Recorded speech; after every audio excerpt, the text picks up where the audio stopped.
Hi guys, welcome to Lifetrain vlogs. మీకు ఇప్పుడు నేను చూపించబోతున్నాను వెజిటబుల్ ఉప్మా. దీనికి కావాల్సింది టమాటా, ఆనియన్, బఠానీ, క్యారెట్, ఇంకా మీకు కావాలంటే ఆలు కూడా యాడ్ చేసుకోవచ్చు. ఓకే, సో ఈ వెజిటబుల్ ఉప్మా మనం తెల్ల రవ్వతో చేసుకుంటామండి. సెమోలినా అని అంటారు, వైట్ రవ్వ, బొంబాయి రవ్వ. నెక్స్ట్ అయితే కడాయి పెట్టేసుకొని పోపు వేసేసుకోవాలి. పోపు వేసుకున్న తర్వాత పల్లీలు ధారాళంగా వేసుకోండి, ఎన్ని కావాలంటే అన్ని. మీ టేస్ట్ని బట్టి క్రంచీగా టేస్టీగా ఉంటాయి. ఫ్రై అవుతూ ఉండగా మనం మన జీడిపప్పు యాడ్ చేసేసుకుంటున్నాం పలుకులుగా. I'm breaking it into pieces. మన పోపుని లైట్గా ఫ్రై చేసుకోవాలి, మాడిపోనీకుండా చూసుకోండి. పల్లీలకి గింజలు క్రంచిగా టేస్టీగా ఉండాలంటే కొద్దిగా ఉప్పు యాడ్ చేసుకోవాలన్నమాట ఈ స్టెప్లో. ఓకే, ఈ ఉప్పు యాడ్ చేసేసుకొని నెక్స్ట్ మన ఆనియన్స్, మన బఠానీలు యాడ్ చేస్తాం.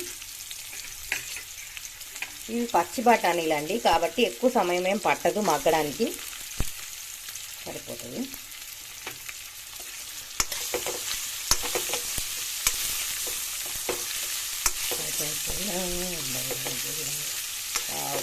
క్రంచీగా బాగున్నాయి కదా చూడడానికి అయితే.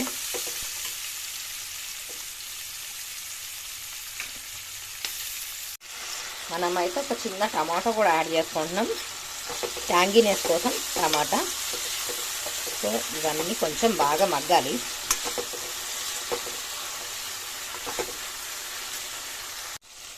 తర్వాత మనం మిర్చి యాడ్ చేసుకుంటాం. నేనైతే సిమ్లా మిర్చి యాడ్ చేసుకుంటున్నాను ఫ్రెండ్స్, అంటే మన బజ్జీల మిర్చి అనమాట. అదైతే ఎక్కువ కారం ఉండదు, అట్లని కారం లేకుండా కారం సరిపోయిద్ది అనమాట. పిల్లలు ఉన్న వాళ్ళు సిమ్లా మిర్చి యాడ్ చేసుకోండి, లేని వాళ్ళు నార్మల్ మిర్చి యాడ్ చేసుకోండి. ఎందుకంటే మన సెమోలినా ఉప్మా మన ఫ్లేవర్స్ మనం ఏదైతే యాడ్ చేస్తామో అవన్నిటిని అబ్జర్వ్ చేసుకుంటుంది అనమాట. కారం కూడా కొంచెం వేసినా ఎక్కువగా అబ్జర్వ్ చేసుకుంటుంది. సో పిల్లలు తినడానికి ఇబ్బంది పడతారు కారంగా ఉంటే.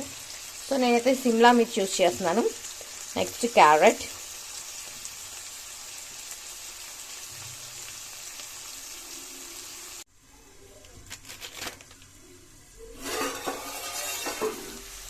ఇవన్నీ బాగా మగ్గుతున్నాయి ఫ్రెండ్స్.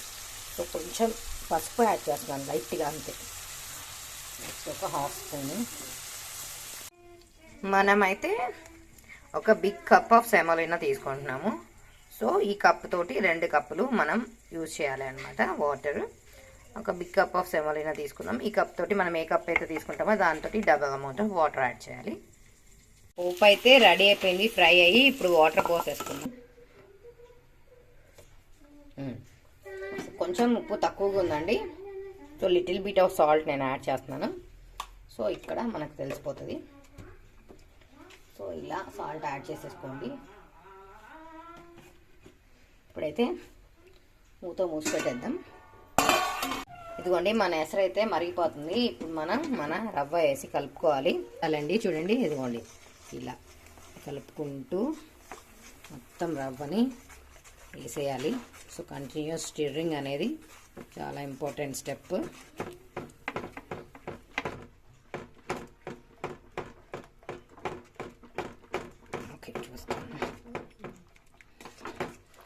ఫ్రెండ్స్ మన ఉప్మా అయితే రెడీ అయిపోయింది. ఇప్పుడైతే మనం గార్నిషింగ్గా పార్స్లే యూజ్ చేస్తున్నాం. పార్స్లే లేని వాళ్ళు ఎంచక్క మన కొత్తిమీరని యాడ్ చేసుకోండి.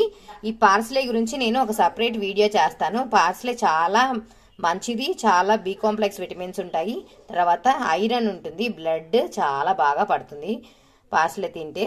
సో మనం పార్స్లేని గార్నిషింగ్గా యూజ్ చేస్తాం. So it's becoming a vegetable parsley upma. Parsley లేని వాళ్ళు ఎంచక్క కొత్తిమీర యాడ్ చేసేసుకోండి ఫ్రెండ్స్. ఉప్మా అయితే ఇదిగోండి మన వెజిటబుల్ ఉప్మా రెడీ అయిపోయింది. ఓహ్ చాలా పొగలు కక్కుతూ ఉంది. ఎస్, వెజిటబుల్ ఉప్మా రెడీ అయిపోయింది. మనమైతే పార్స్లేతో గార్నిష్ చేసేస్తున్నాం. So if you have parsley you can use parsley, otherwise you can go with kothimeera. Okay, పార్స్లేకి ఒక డిఫరెంట్ స్మెల్, డిఫరెంట్ ఫ్లేవర్ ఉంటుంది, సూపర్ ఉంటుంది వెజిటబుల్ ఉప్మా. పాస్లేతో గార్నిష్ చేసినప్పుడు ఒక డిఫరెంట్ ఫ్లేవర్ అనేది మనకు వస్తుంది ఉప్మాలో. సో ఇలా హెల్దీ అండ్ టేస్టీ ఉప్మాని మీ ఇంటిల్లిపాదికి పెట్టేసేయండి. ఇప్పుడైతే క్లోజ్ చేసేస్తున్నాను. 1 minute ఒక పాస్లో యాడ్ చేసిన తర్వాత ఒక 2 minutes అలా పెట్టేసి దించేయాలండి.